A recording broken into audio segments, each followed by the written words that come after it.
Assalamualaikum warahmatullahi wabarakatuh. Bismillahirrahmanirrahim. Rabbi shrah li sadri wa yassir li amri wahlul 'uqdatam min lisani yafqahu qawli. Amma ba'du. Kepada Bapak UPT SDN 177 Universitas yang saya hormati, kepada Bapak Ibu Dewan Guru UPT SDN 177 yang saya hormati, dan terutama kepada guru CDP yang saya hormati.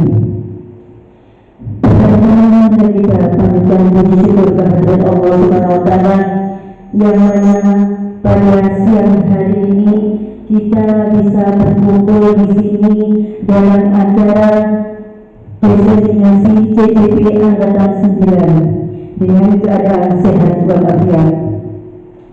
Kemudian salawat serta salam mudah-mudahan tetap tercurahkan kepada junjungan kita Nabi besar Muhammad SAW, yang mana beliau telah membimbing kita dari jalan kegelapan menuju jalan yang terang benderang, yaitu agama Islam. Bapak Ibu yang saya hormati, langsung saja kami susun acara pada siang hari ini. Acara pertama yaitu pembukaan, acara kedua sambutan, acara ketiga yaitu designasi CDP Angkatan 9, acara yang keempat yaitu penutup atau doa. Merupakan acara pertama yaitu pembukaan, marilah kita bacakan dengan basmalah bersama. Bismillahirrahmanirrahim. Acara yang kedua yaitu sambutan yang pertama yaitu kepada Bapak Kepala UPT SDN 177 kepada beliau Bapak Sugiarto SPD, kami persilakan. Assalamualaikum warahmatullahi wabarakatuh. Bismillahirrahmanirrahim. Alhamdulillahirabbil alamin. Wa bihi nasta'inu ala umuri dunya waddin. Wassalatu wassalamu ala asrofil anbiya'i wal mursalin wa ala alihi wa sahbihi ajma'in. Amma ba'd. Bapak, Ibu, wabil khusus Ibu calon guru penggerak, Ibu Nurhayati SPDI yang saya hormati, Bapak Ibu guru UPT SDN 17 Gresik yang saya banggakan, dan peserta anak-anak yang berbahagia. Alhamdulillah, puji syukur kepada Allah Subhanahu wa Ta'ala atas segala nikmat dan rahmat-Nya. Pada kesempatan ini kita bisa mengikuti sebuah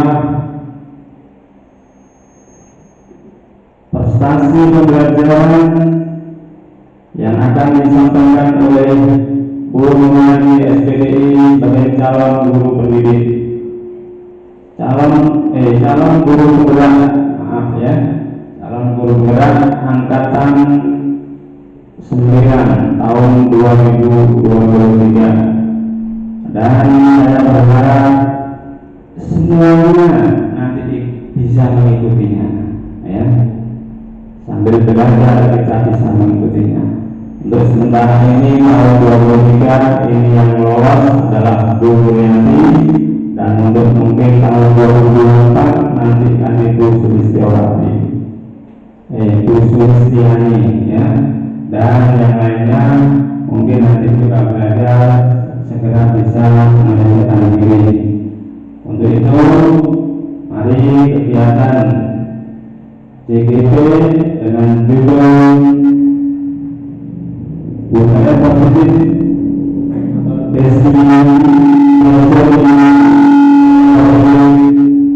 dapat meningkatkan prestasi pembelajaran di UPT SDN 17 Gresik.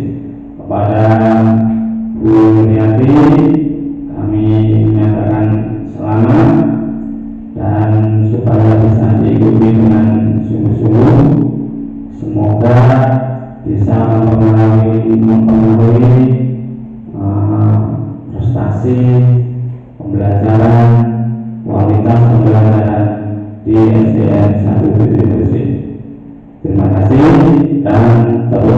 semuanya untuk menghindari. Demikian, mohon maaf atas segala kekurangan. Assalamualaikum warahmatullahi wabarakatuh. Terima kasih yang disampaikan.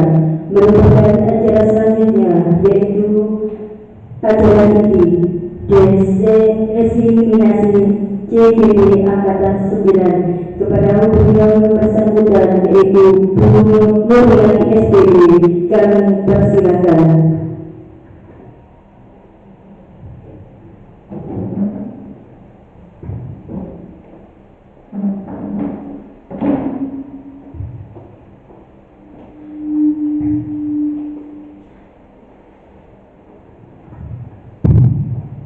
Bismillahirrahmanirrahim. Assalamualaikum warahmatullahi wabarakatuh. Waalaikumsalam warahmatullahi wabarakatuh. Alhamdulillahirabbil alamin. Amma ba'du. Kepada yang terhormat Bapak Kepala UPD SDN 177 Gresik beserta Bapak Ibu Dewan Guru yang saya hormati, alhamdulillah kita pada hari ini Allah berikan nikmat berupa sehat. Dan yang kedua, salam serta salam mudah-mudahan tetap tercurahkan kepada beliau junjungan kita Nabi besar Muhammad SAW. Yang ketiga, terima kasih kepada Bapak Kepala Sekolah dan Bapak Ibu Dewan Guru yang telah meluangkan waktunya untuk mengikuti destinasi budaya positif. Ya, terima kasih. Oke, jadi untuk kegiatan hari ini nanti saya minta Bapak Ibu guru semuanya berperan aktif, karena waktunya sekarang ini sudah siang, memang siang. Paling enggak nanti waktunya 1 jam ke depan, ya, 1 jam ke depan.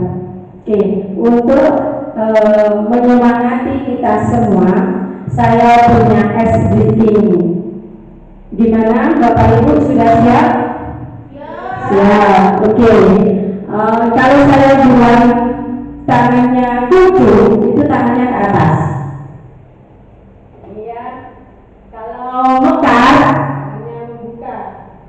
Oke. Saya tes dulu. Semuanya berpartisipasi. Oke. Kucuk. Oke. Mekar. Oke. Kucuk. Mekar. Oke. Sekarang kebalikannya. Kalau saya bilang mekar, berarti harus kucuk. Kalau saya bilang kucuk, berarti harus mekar. Ya.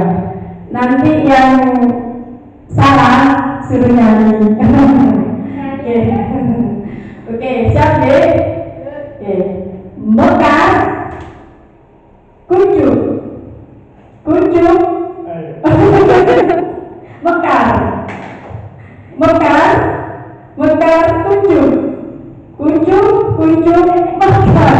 Oke, tepuk tangan buat kita semua. Alhamdulillah. Berarti Bapak Guru dapat kita semua. Oke. Konsentrasi dan fokus. Oke. Oke, teman-teman. Jadi destinasi nomor 1.4 itu budaya positif. Pertanyaan pemantik untuk materi kita kali ini yang pertama, hukuman dapat mendisiplinkan anak. Kira-kira panjenengan setuju atau tidak? Tidak setuju. Iya, tidak setuju, tulis. Oke. Yang kedua, pemberian hukuman dengan hal yang positif seperti membaca atau membersihkan halaman sekolah dapat meningkatkan disiplin anak. Setuju atau tidak setuju? Setuju. Oke, yang ketiga, memberi penghargaan dapat meningkatkan motivasi belajar anak. Setuju apa tidak setuju? Setuju. Nanti kita next, tulis. nanti kita ada tahu jawabannya. Oke. Tapi dalam hal positif, yang pertama yang akan kita bahas adalah disiplin positif dan nilai-nilai kebajikan universal. Yang kedua, teori motivasi, hukuman dan penghargaan serta restitusi. Yang ketiga, keyakinan keras. Keempat, kebutuhan dasar manusia dan dunia berkualitas. Yang kelima, restitusi 5 posisi kontrol. Yang terakhir, restitusi segitiga restitusi. Next. Oke.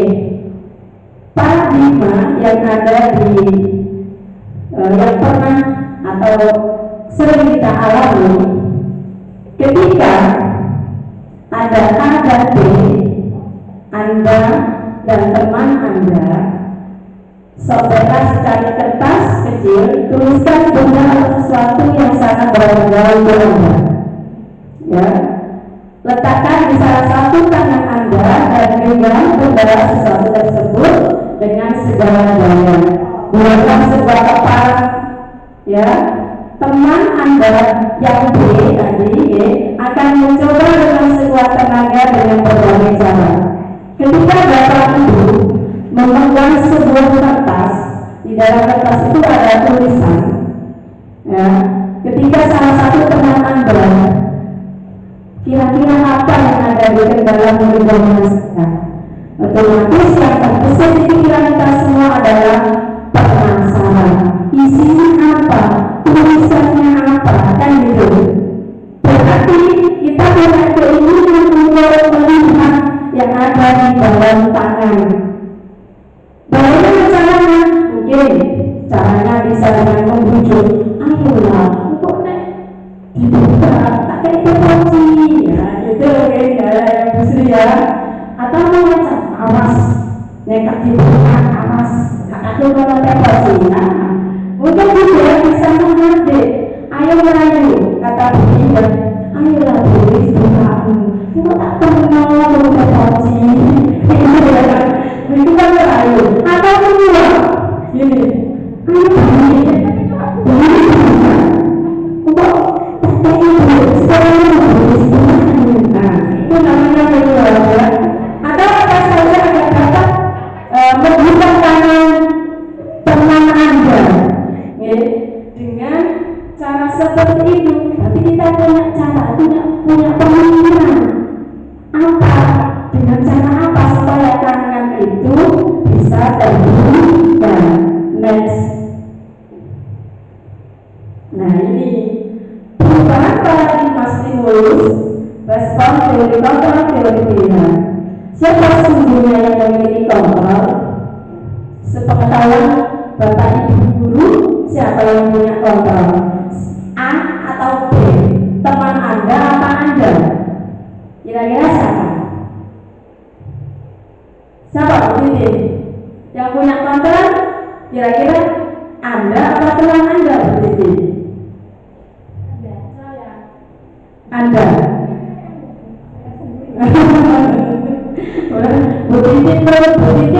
Buditin yang punya kontrol. Kalau buditin, siapa yang punya kontrol di sini? Saya sendiri. Oke. Jadi stimulus respon ini ya, kita mencoba mengubah orang agar berpandangan sama dengan kita. Ini stimulusnya ya. Teori kontrolnya, kita berusaha memahami pandangan orang lain tentang dunia. Intinya bahwa kontrol itu berada pada diri kita sendiri, bukan karena raguan, bukan karena paksaan, ancaman, ini itu bukan berasal dari orang lain, tapi berasal dalam diri kita. Saksikanku, aku buka tanganku, tidak buka, terserah saya. Itu kan kontrolnya berada pada diri kita. Artinya nilai intrinsik yang ada dalam diri kita itu yang kita tumbuhkan, bukan orang lain, bukan karena teman, tapi nilai yang ada dalam diri kita itu yang perlu kita tumbuhkan. Saya bisa mengontrol orang lain, ya. Anda tidak bisa mengontrol orang lain. Sebenarnya kita itu tidak bisa mengontrol orang lain, karena setiap manusia itu memiliki kontrol sendiri-sendiri. Next, please. Oke, ini disiplin positif. Ini ya, teori kontrolnya. Ada Anda tidak bisa mengontrol orang lain, hanya Anda yang bisa mengontrol diri Anda. Kemudian makna disiplin, belajar kontrol diri dengan menggali potensi kita agar tercapai tujuan mulia, yaitu sesuatu menjadi seseorang yang kita inginkan berdasar nilai-nilai yang kita hargai. Kemudian di sini ada semua perilaku memiliki tujuan, ada teori motivasi untuk menghindari hukuman, untuk mendapatkan imbalan, untuk menghargai diri sendiri, maka akan muncullah nilai-nilai kebajikan universal. Kemudian terakhir nilai keyakinan keras. Kemudian 5 proses kontrol adalah pendukung, pembuat rasa bersalah, ada teman, ada pemantau, ada manajer. Nanti setelah ini saya jelaskan. Next please. Oke, apakah makna disiplin itu? Sepengetahuan pandangan itu disiplin itu apa kira-kira? Tepat waktu, disiplin. Apalagi Pak Mak kira-kira tahu makna disiplin itu apa Pak Mak? Mematuhi aturan. Oke. Disiplin di sini diartikan bahwa ya sesuatu yang dilakukan seseorang pada orang lain untuk mendapatkan kepatuhan, ya.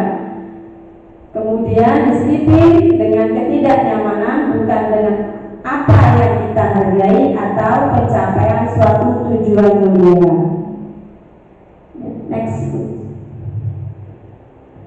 Nilai-nilai kebajikan universal adalah sifat positif manusia yang merupakan tujuan mulia yang ingin dicapai setiap individu. Nilai-nilai tersebut bersifat universal dan lintas bahasa, suku bangsa, agama maupun latar belakang. Ini tercermin di mana?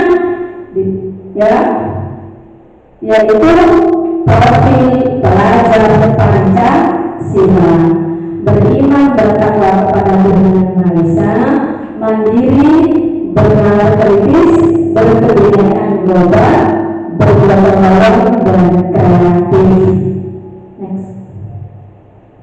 Sekarang teori motivasi hukuman dan penghargaan restitusi. Next. Teori motivasi perilaku manusia adalah motivasi eksternal, kemudian ada motivasi internal. Kalau eksternal itu untuk menghindari ketidaknyamanan. Bapak Ibu guru yang perlu kita ketahui bahwa terkadang kita memberikan hukuman kepada anak-anak, ya. Terkadang anak-anak itu melakukan apa yang kita perintah. Itu melihat ketidaknyamanan karena takut pada kita, takut kita marahi. Itu rata-rata anak-anak kita seperti itu, ya. Bahwa nanti kalau saya nggak nurut sama bu guru, nanti saya dihukum, nanti saya disuruh nulis, nanti saya disuruh hafalan, ya. Ketidaknyamanan. Kemudian yang kedua, untuk mendapatkan imbalan. Pokoknya aku nurut ada guru, dikasih hadiah.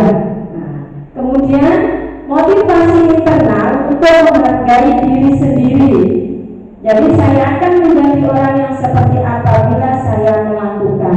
Jadi nilai internal itu nilai yang muncul pada diri sendiri, muncul karena kesadaran bahwa saya harus berperilaku baik.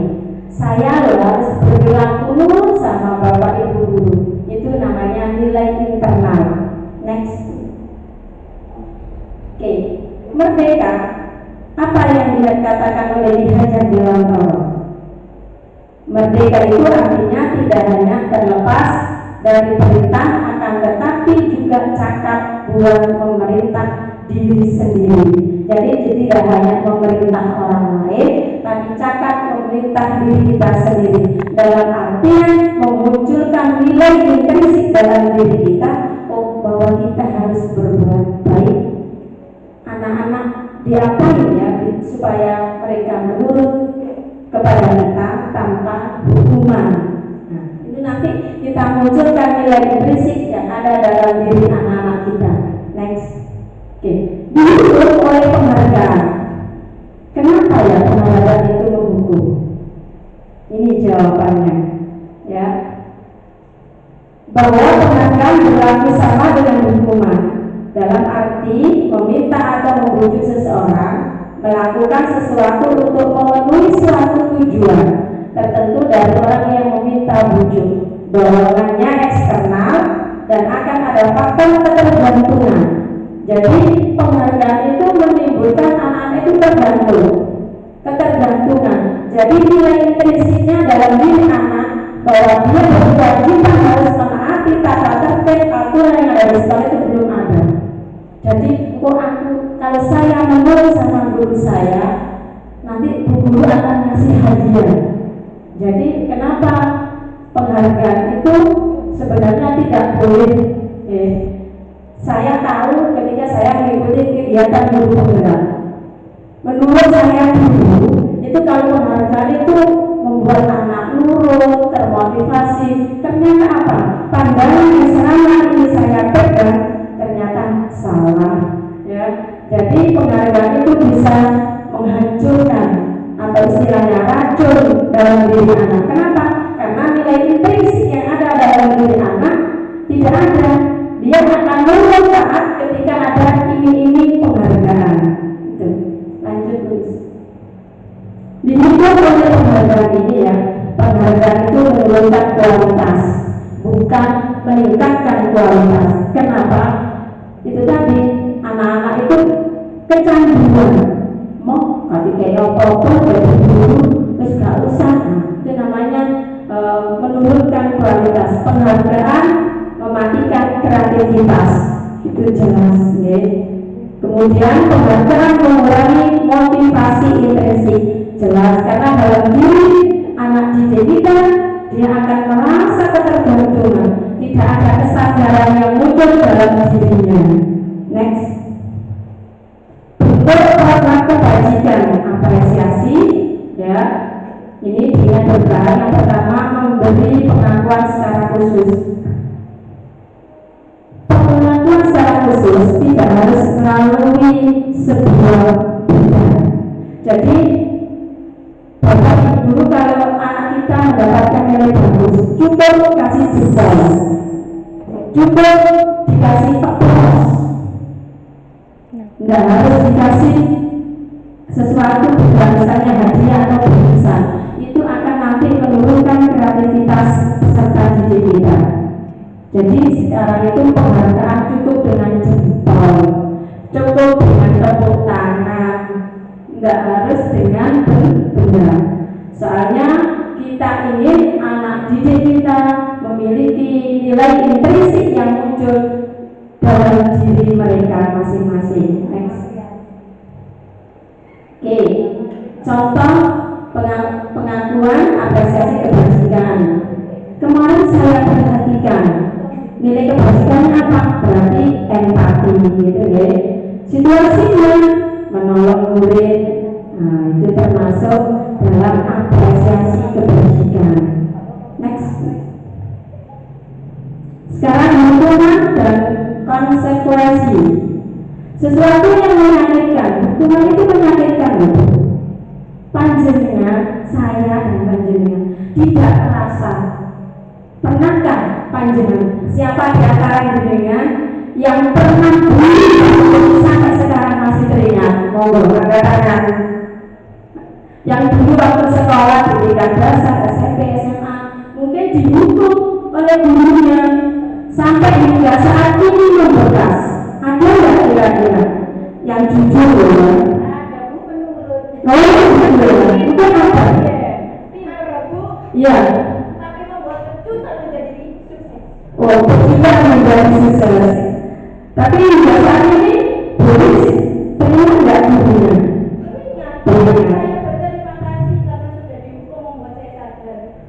Ya, itu, oke, itu hukuman.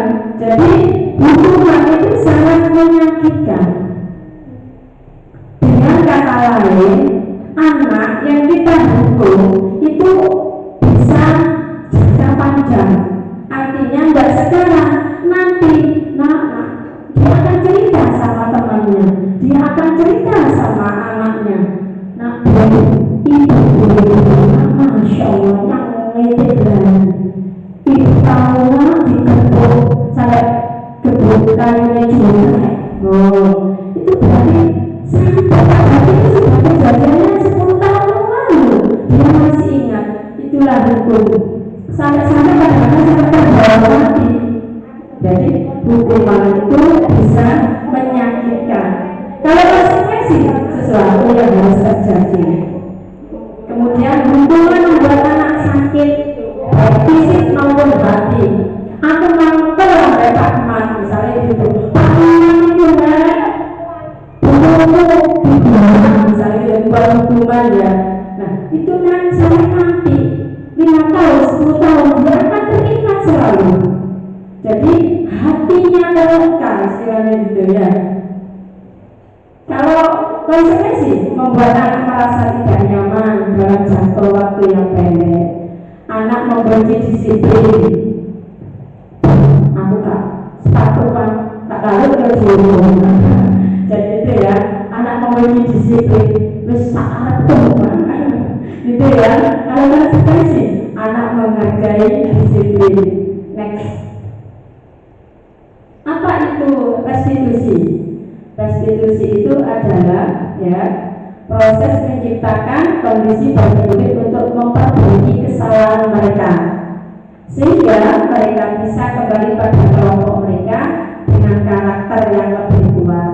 Restitusi juga merupakan proses kolaboratif yang mengajarkan murid untuk mencari solusi untuk masalah mereka dan membantu murid berpikir tentang orang seperti apa yang mereka inginkan.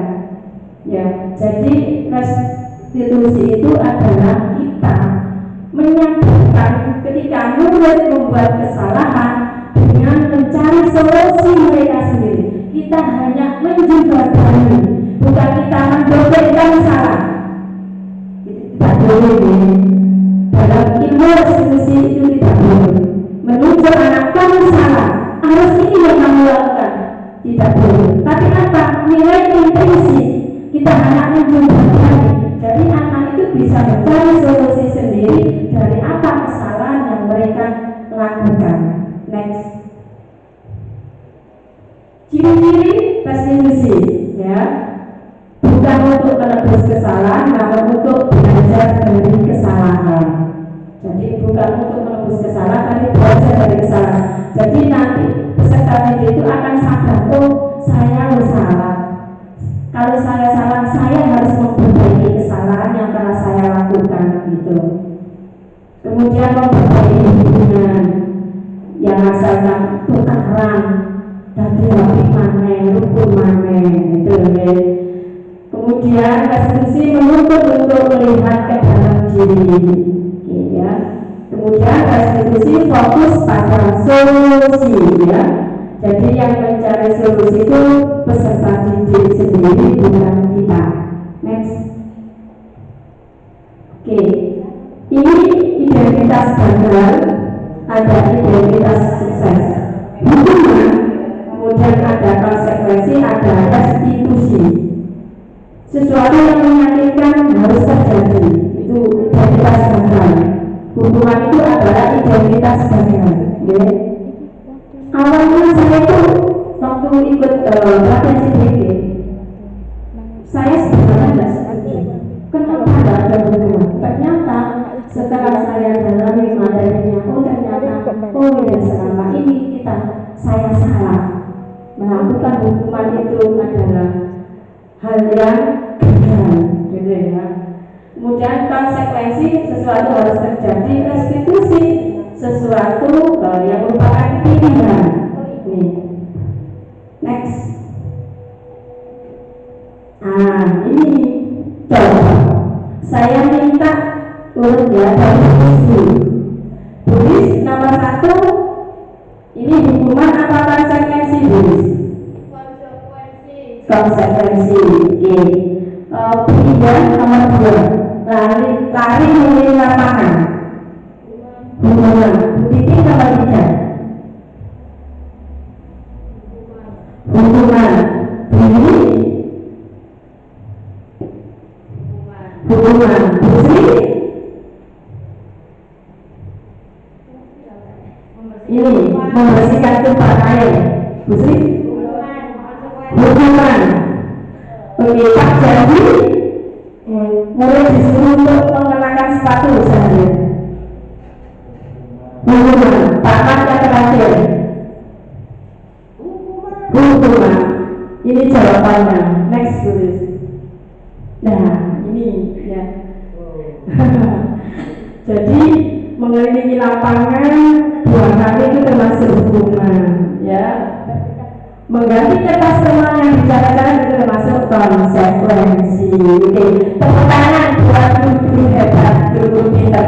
Pak, ternyata guru itu pintar-pintar ya Pak ya. Lanjut next. Oke, sekarang keyakinan kelas. Next, please. Next. Keyakinan kelas.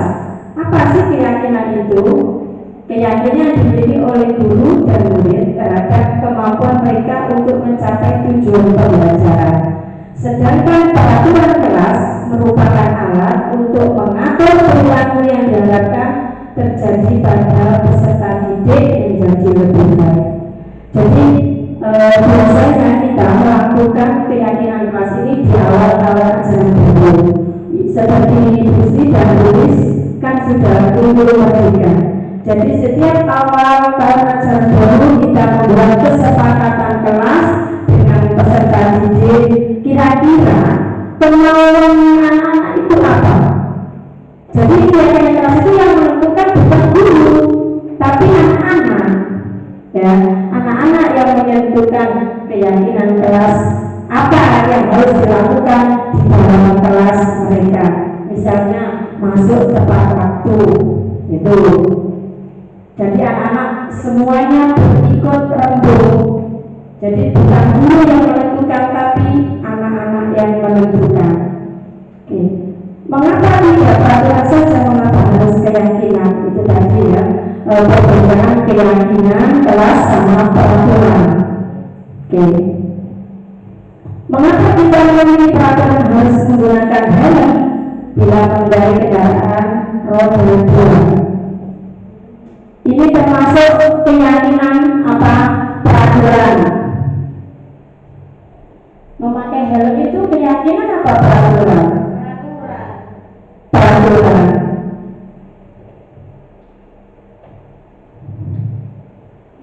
Peraturan apa keyakinan? Kalau pakai helm itu peraturan. Oke. Yang kedua, mengapa kita memilih peraturan 3M menggunakan masker, mencuci tangan dan menjaga jarak 1,5 meter? Peraturan apa keyakinan? Keyakinan. Mengapa kita memilih peraturan harus datang tepat waktu? Ini keyakinan apa peraturan? Peraturan apa keyakinan?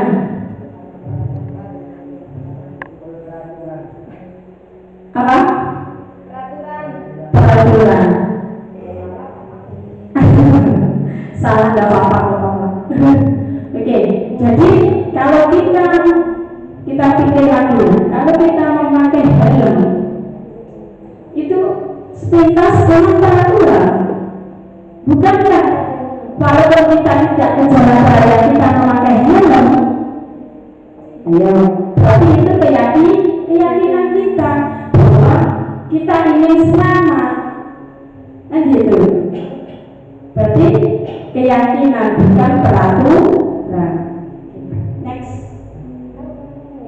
Oke, ini ada peraturan kelas, nanti diangkat menjadi keyakinan kelas, akhirnya menimbulkan lingkungan positif dan akan berdampak nantinya menjadi budaya positif. Ya, alhamdulillah di sekolah kita kita ini budaya positifnya sudah luar biasa. Yang pertama, anak-anak ketika bertemu bapak ibu guru, walaupun tidak di dalam kelas, mereka bersama tangan. Dia berbadan. Nah, bersalaman, itu budaya positif, Bu. Budaya positif. Misalnya gurunya di luar terus ditegur sama siswanya. Nah, itu juga budaya positif yang mereka bawa. Oh, SPG ya. Habis ini. Oke, next. Oke. Nomor 1. Pak Jaka yang jawab. Selalu kembalikan buku ke tempatnya. Ini tentang keyakinan kelas ya. Keyakinan kelas itu kan ada tanggung jawab, empati, kasih sayang, kan gitu ya. Termasuk mana? Tanggung jawab. Oke. Buku tiga, nomor 2.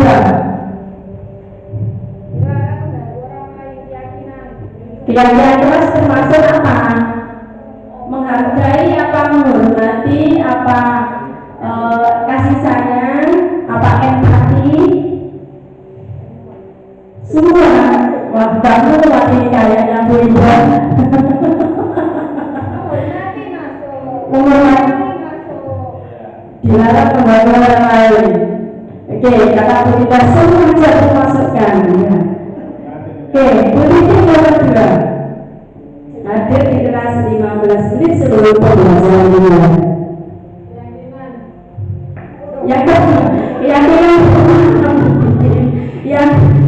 menghormati, menghargai tanggung jawab, kasih sayang, tanggung jawab. Oke, paham?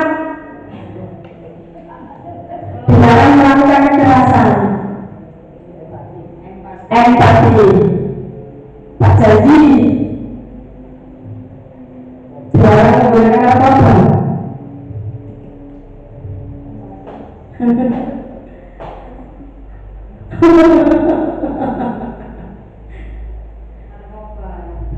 Apa berdiri? Tanggung jawab. Oke. Bergadang atau menunggu giliran sih termasuk menghormati. Gunakan masker. Tanggung jawab. Jangan berlari di kelas atau koridor. Tanggung jawab. Next kita lihat jawabannya. Kalau gunakan masker berarti keselamatan. Supaya apa? Supaya sehat kan? Kesehatan. Ya. Jangan berlari koridor. Yang anak aja berlari berarti keselamatan. Ya. Kemudian keamanan anak-anak. Oke, next. Kebutuhan dasar manusia dan dunia berkualitas. Next. Oke, kebutuhan dasar manusia itu apa sih? Ada kasih sayang dan rasa terima kasih. Kemudian ada kesenangan, ada kebebasan, penguasaan, bertahan hidup.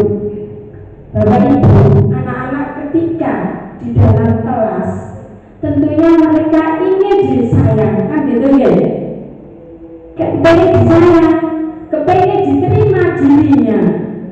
Ada loh di kelas itu kadang-kadang diberikan semuanya aja nggak mau tak boleh aku. Nah, padahal kebutuhan manusia itu ingin disayang, ingin diterima kan, kehadirannya dirinya ingin diterima. Ya, kemudian kesenangan, ya kepengen kalau senang berkodok-kodok, kepengen penguasaan. Artinya kenapa anak-anak itu sampai bertengkar itu? Kepengen aku gitu, nah gitu ya, itu anak-anak. Kemudian lagi kebebasan. Jadi terkadang kita melakukan pembelajaran di luar kelas itu termasuk keinginan kebutuhan dasar manusia, kebebasan. Jadi anak-anak kalau dalam kelas terus jujur bosan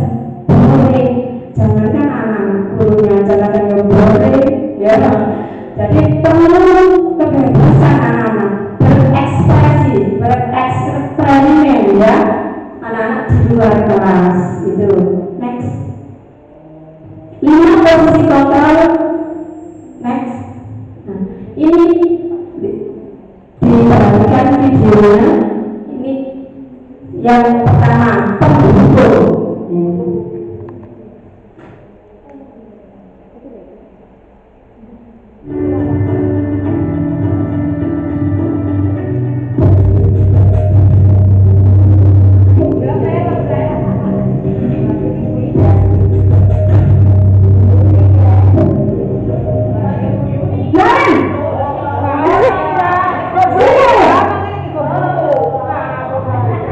Selamat pagi. Selalu terlambat. Kamu deh pasti terlambat. Maju. Saya Apa? Apa jawab? Alasan kamu apa lagi? Kapan sih kamu tidak terlambat? Malas sekali kamu jadi anak. saya Dasar pemalas. Gak kapok-kapok sih kamu. Sudah berapa kali terlambat? Sana, kamu punya lapangan basket 2 kali. kenapa saya harus pilih lapangan basket, Bu? Kenapa? Kamu ngapain, Bu? Berani-beraninya jawab. Sudah terlambat, masih berani jawabnya. Sekarang, keliling lapangan basket 5 kali sekalian. Biar kapok. Cepat. Pergi ke lapangan basket. Oke, penghukum dari video ini pasti panjenengan sudah punya pemikiran, oh itu penghukum. Jadi hukuman itu menyakitkan anak-anak baik secara verbal dan fisik. Jangankan ya berupa fisik, melukai, hatinya kok terluka. Kamu itu sama melotot gitu matanya. Kamu itu namanya penghukum. Ini 5 kontrolnya. Kemudian ini penghukum. Selanjutnya please, pemantau. Bukan lagi nadanya. Kalau penghukum itu nadanya marah.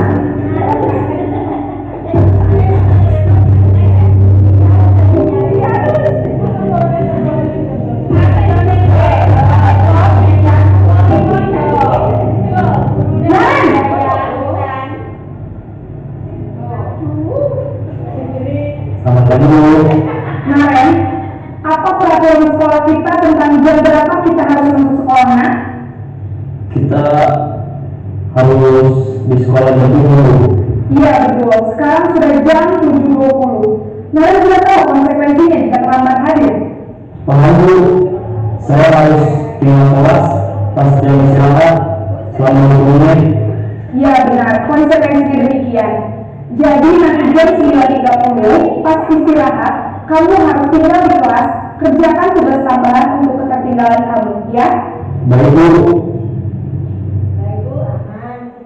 Ini guru sebagai penantang. Jadi anak-anak diingatkan tentang peraturan yang telah dibuat. Beda dengan penghukum tadi. Next, yang ketiga. Yang ketiga, teman. Guru sebagai teman.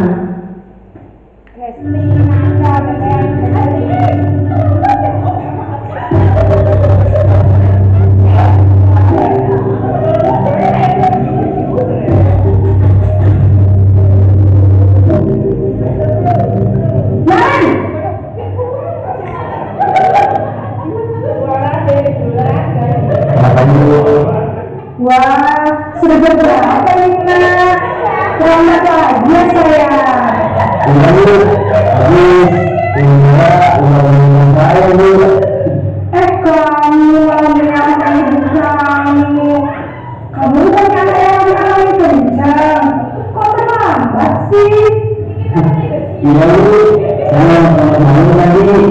Jadi yang bisa kita tetap gantung ya, Bu. Ya sudah sana. Nanti lain kali larinya lebih kencang lagi ya. Biar gak terlambat lagi. Bikin seneng ibu. Demi ibu. Bisa kan? Bisa, Bu. Ya sudah sana masuk kelas. Ibu beresin urusan absen kamu. Kamu ini ada saja. Korupsi gurunya. Ini guru sebagai teman, ya, jadi kayak teman gitu. Next, ini pembuat merasa bersalah. Nanti di antara 5 program ini mana yang harus kita terapkan ini ya dalam pendidikan kita.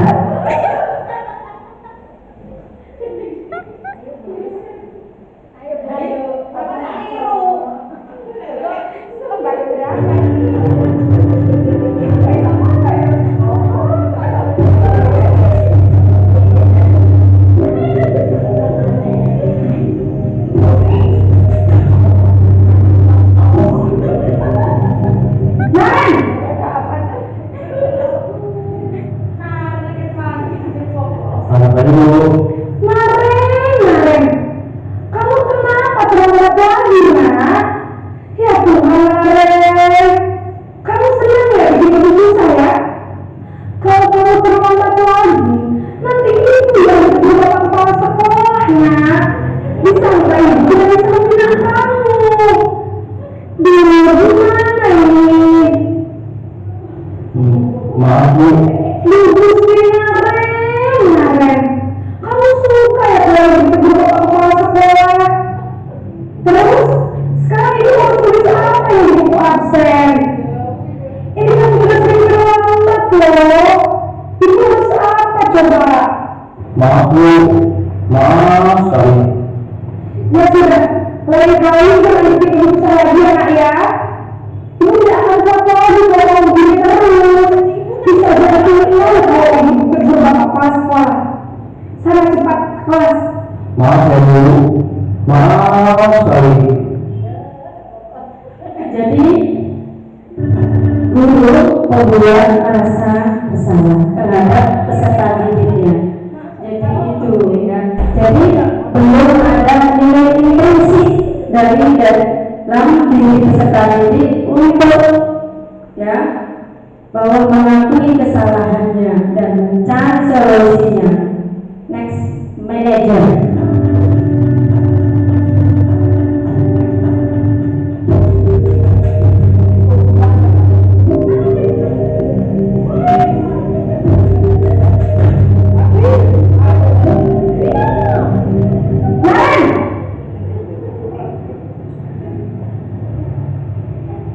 Selamat pagi Bu. Selamat pagi Naren. Maaf Bu, saya lambat. Iya, sekolah masuknya jam 7, sekarang sudah jam 7.20. Jadi sekarang bagaimana ya Naren? Maaf Bu, saya lupa tes malam. Baiklah, menurut kamu, keyakinan sekolah yang mana yang perlu kamu tingkatkan? Menghargai diri sendiri dan orang lain juga Bu. Setuju. Jadi, apakah Naren meyakini prinsip saling menghormati tersebut? Ya Bu, saya yakinnya.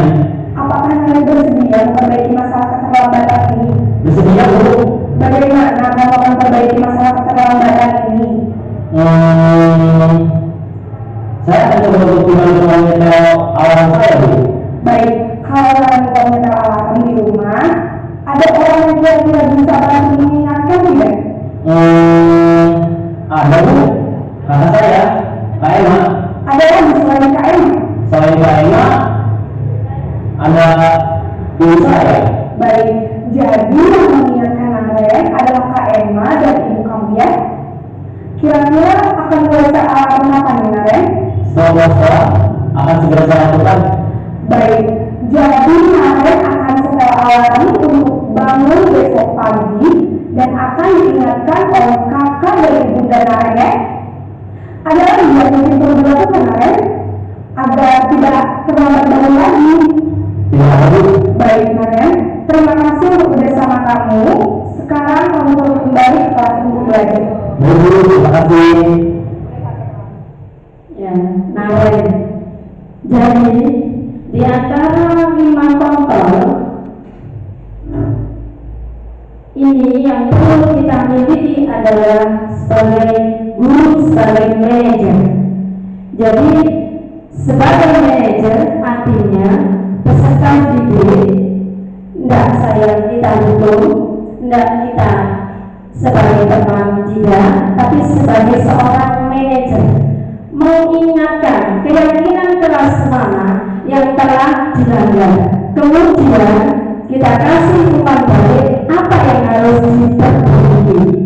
Itu ya. Jadi seorang manajer itu bukan mencari solusi, tapi peserta didik yang mencari solusi langkah apa dari kesalahan yang telah lakukan, yang peserta didik lakukan. Jadi dari situlah nanti akan timbul nilai-nilai intrinsik dalam murid-murid kita. Next, nah ini. Kemudian ini ada penghukum, pembuat merasa bersalah. Kemudian teman, pemantau, manajer. Jadi dengan posisi di manajer, mari kita semua, khususnya saya, Bapak Ibu guru, belajar menjadi guru yang sebagai manajer. Ya, jangan pernah menyalahkan peserta didik. Kamu salah, kamu harus ini, kamu harus ini. Jangan. Mari kita munculkan nilai intrinsik yang ada dalam diri peserta didik supaya mereka ke depannya menjadi generasi emas. Next. Ini pertanyaan, pernyataan. Kemudian ada siapa yang mengatakan saya kecewa sekali dengan kamu. Ini yang kalau membuat orang merasa bersalah. Tapi kalau seorang manajer, bagaimana kamu bisa menyelesaikan masalah ini, Naren? Dan terus apa yang harus kamu lakukan, Naren? Naren menemukan solusinya. Berarti muncul nilai intrinsik yang ada dalam diri peserta didik. Ngerti jadi salah, ngerti apa yang harus diperbaiki. Next. Segitiga restitusi. Next. Jadi pada segitiga restitusi ini, yang pertama adalah menstabilkan identitas. Jika murid kita berbuat kesalahan, ya, kita harus menstabilkan identitasnya dulu. Setiap orang pernah melakukan kesalahan, Bu Guru juga pernah melakukan kesalahan. Jadi kita tidak boleh menyalahkan, kamu ini salah yang kamu lakukan. Itu tidak boleh. Zaman sekarang itu berbeda, tidak disarankan. Ya. Kita harus yang pertama apa yang kita lakukan, menstabilkan identitas anak. Ya, kamu bukan satu-satunya yang pernah melakukan kesalahan ini. Dulu juga pernah melakukan hal yang sama. Kemudian yang selanjutnya validasi kebutuhan. Tentunya kamu pernah punya alasan kenapa kamu melakukan hal seperti itu. Ya. Kemudian setelah itu baru menanyakan keyakinan kelas. Nilai apa yang kita sepakati di dalam kelas kemarin, Naren? Bukankah kita punya keyakinan kelas? Misalnya di kelas kemarin yang kelas 5 sama itu Livi sama Gio kan sama berantem ya, begitu ya, sampai Gio nangis, laki-laki loh nangis. Nah ternyata apa? Nah, kita pakai segitiga restitusi, manjur. Saya pakai ini restitusi. Yang pertama menstabilkan identitas. Jadi kedua anak tadi sudah menyadari kesalahan dan harus apa. Selanjutnya apa yang harus kamu lakukan, Devi? Saya tanya seperti itu. Saya harus minta maaf dulu. Bukan saya kan yang mencari solusi, mereka yang berpikir bahwa kalau salah saya harus minta maaf. Akhirnya Livi sama Gio saling bermaaf-maafan, menyadari apa yang mereka telah lakukan. Next. Ini tahapan 1, menstabilkan identitas. Bahasanya bisa seperti ini. Masalah itu hal yang manusiawi. Tidak ada manusia yang sempurna. Bisa pakai kata-kata seperti ini atau Bapak Guru bisa mengolahnya sendiri. Yang intinya kita tidak boleh menyalahkan peserta didik kita ketika mereka melanggar keyakinan kelas. Ya, next. Tahap kedua, validasi kebutuhan. Tentunya anak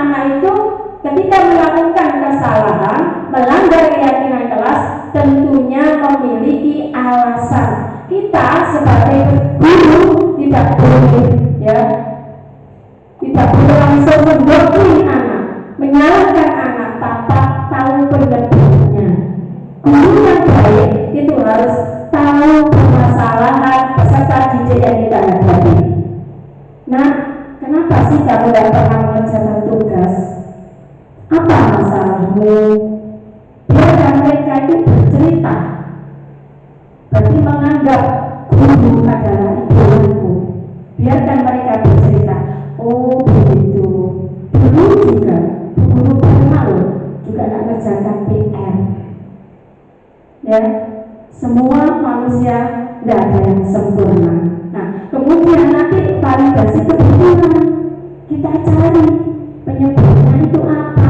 Anak-anak kok sampai melakukan hal yang seperti itu. Next. Kemudian yang ketiga menanyakan keadaan kelas. Kalau kamu tidak mengerjakan tugas, hal apa yang kamu langgar dalam keyakinan kelas kita? Iya Bu, kalau di kelas itu kalau nggak mengerjakan tugas nanti dihukum misalnya gitu, ya dihukum atau dikasih sanksi sama bu guru. Nah, kamu tahu sekarang apa yang harus kamu lakukan? Oh iya Bu, saya harus mengerjakan PR tepat waktu misalnya gitu. Nah, itu sudah menanyakan keyakinan kelas yang ada di kelas kita yang kita ajar, ya. Next. Nah, refleksi. Oke. Hal baru apa yang mengubah paradigma panjenengan sekolah yang didapatkan? Saya minta di antara 3 guru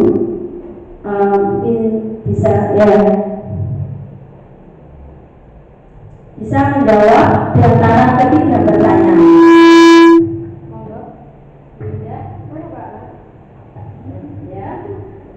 Monggo, mau jawab yang mana? Monggo, nomor 1.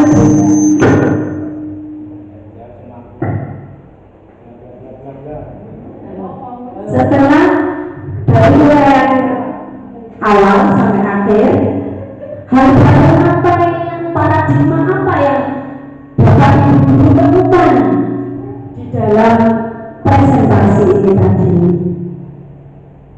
Sesuai dengan gaya bahasanya sendiri. Boleh bahasanya, silakan. Ayo Pak, ngomong. Oke, dikasih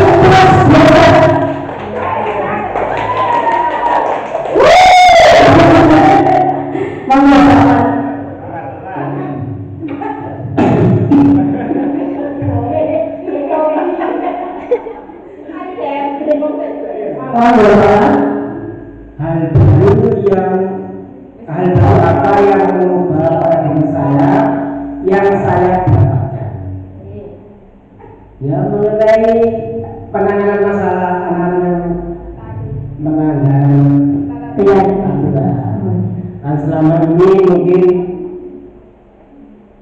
mungkin mengubah dengan cara fisik ya Pak, ya Bu ya. Dari penjelasan tadi memang dari intuisi yang dari hati yang dapat mengubah sesuatu lebih segalanya. Itu saja yang saya sampaikan. Terima kasih, tepuk tangan buat Pak Mat. Ada lagi? Monggo, Bu Yuni, mungkin Bu Itin, menulis. Monggo Pak Mat, mic-nya dibagikan. Ini biasanya begini ada begini artisnya katanya. Assalamualaikum warahmatullahi wabarakatuh. Terima kasih atas kesempatan yang diberikan kepada saya. Saya akan menjawab perasaan apa yang muncul selama saya mengikuti sesi ini, khususnya yang disiplin dan motivasi inklusif. Ya, saya merasa senang. Saya merasa mengubah gaya mengajar saya, ya. Yang Saya setuju beberapa poin yang panjenengan sampaikan, bahwasanya kita menanyakan terlebih dahulu, biarkan anak-anak yang bercerita. Kemudian anak-anak itu menjawab solusinya. Ketika anak itu salah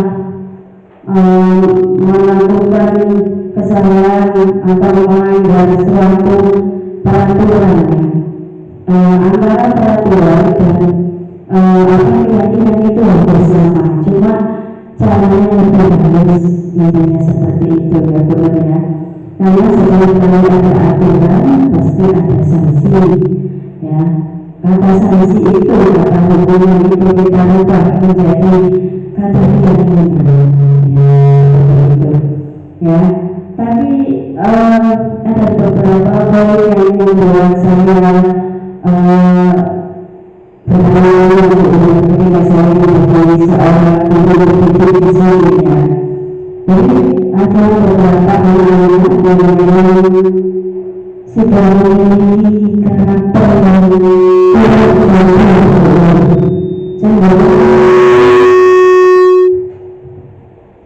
tidak mau disalahkan, sehingga ketika ditanya oleh ibu guru, mereka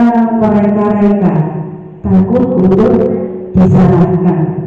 Jadi beberapa hal yang sulit, karena memang saya bagian lapangan Pak Nih.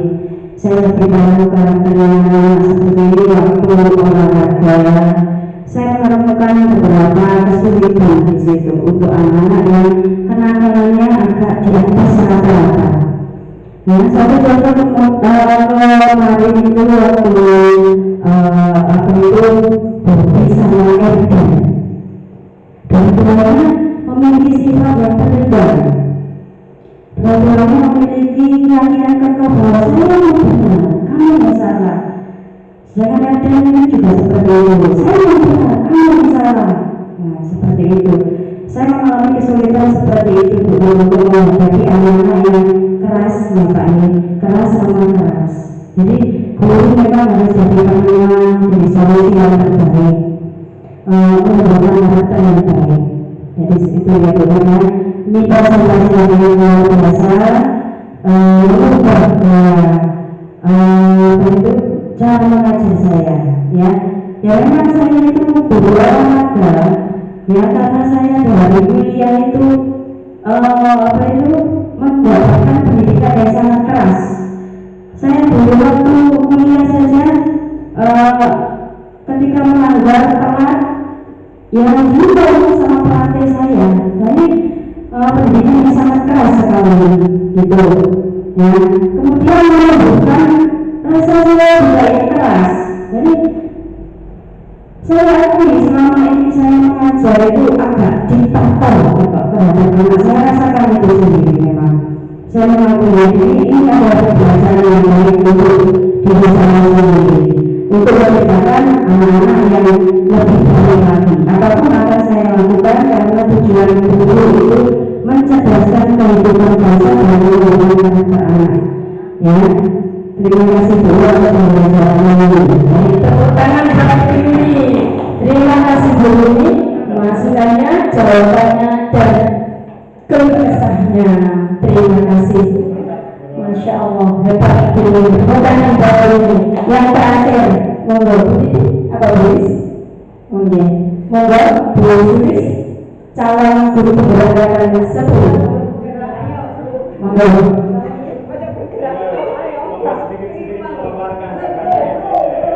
Yang nomor 3 bagus. Terima kasih kesempatannya. Di sini saya akan menjawab nomor 3. Sebagai guru, mana yang akan Anda dapatkan? Golongan pemantau, teman, pembuat rasa bersalah, manajer dalam menghadapi murid yang melanggar disiplin. Jujur kalau saya sesuai kondisi dulu ya, situasi dan kondisi. Kalau saya harus berperan sebagai teman mereka, saya berperan sebagai teman, karena guru ini adalah artis, jadi harus benar-benar terbentuk shootingnya ya. Kalau saya ada dalam situasi mereka. Kalau kenapa? Karena anak-anak untuk dalam menghadapi masalah itu berbeda-beda. Mereka mengungkapkan masalah juga berbeda-beda. Saya ada beberapa murid yang di kelas itu yang kalau kita sebagai manajer kita nggak bisa. Jadi saya letakkan diri saya sebagai temannya. Ketika teman saya sebagai temannya enak diajak curhat, maka mereka menjadi curhat ke saya tahu apa masalah mereka. Ada beberapa anak juga yang mendapatkan masalah ketika diajak sebagai teman tidak bisa, maka saya menjadi manajer. Kalau teman tidak bisa menjadi manajer, kita sikapnya sebagai manajer, maka bagaimana anak itu mencari solusi mereka sendiri.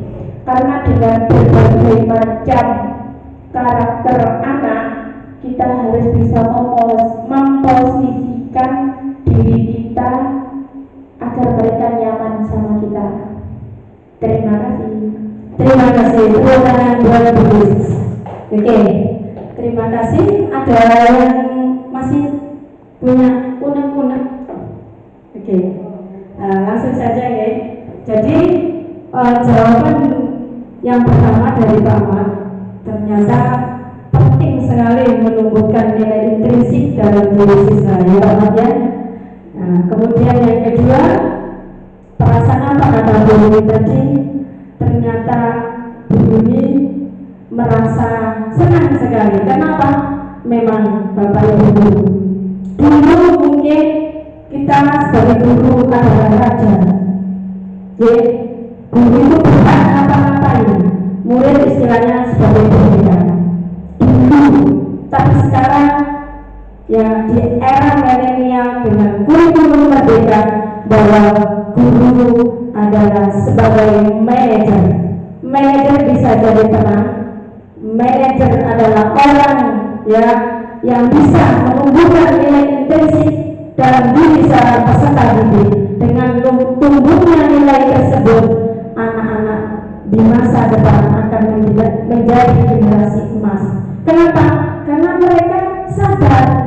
Yang penting itu kesadaran peserta didik dari kesalahan untuk melakukan perbaikan. Jadi itu yang terpenting. Jadi menumbuhkan kesadaran.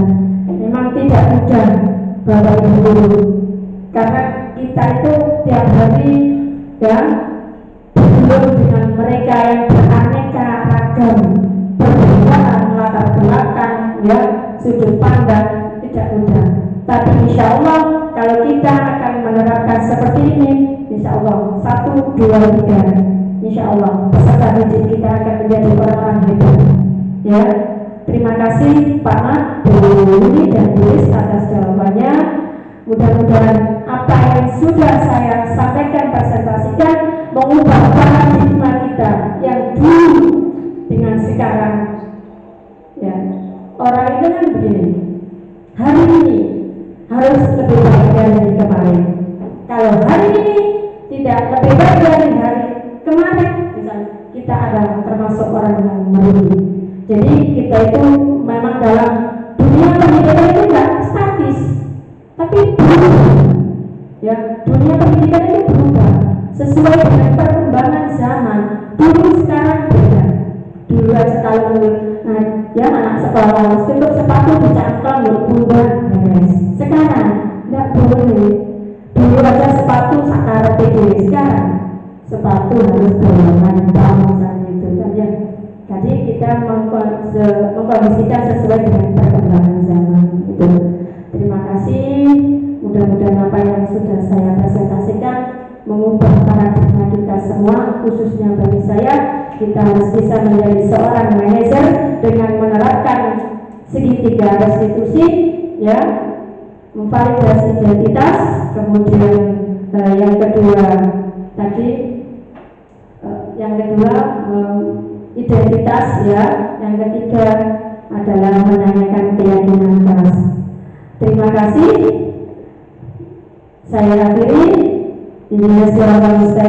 Wassalamualaikum Wassalamualaikum warahmatullahi wabarakatuh. Waktu selanjutnya saya persilakan ke pembawa acara.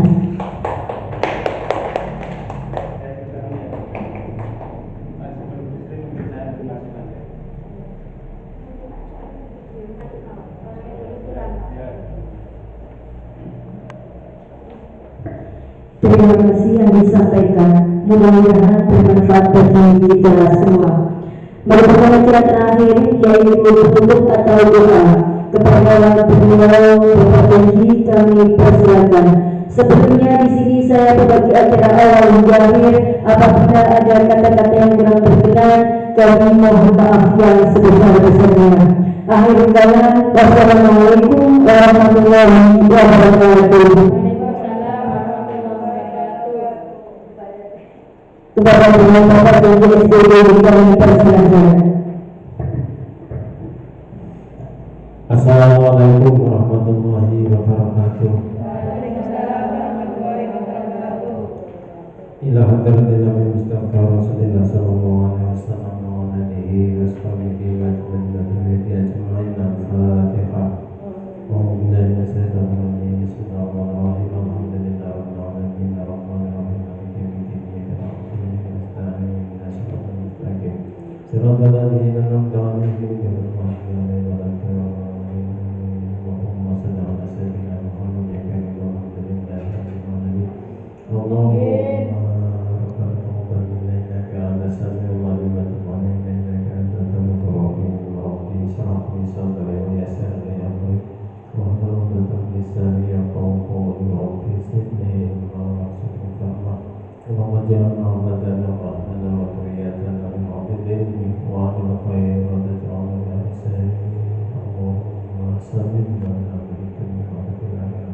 Rabbana atina fid dunya hasanah wa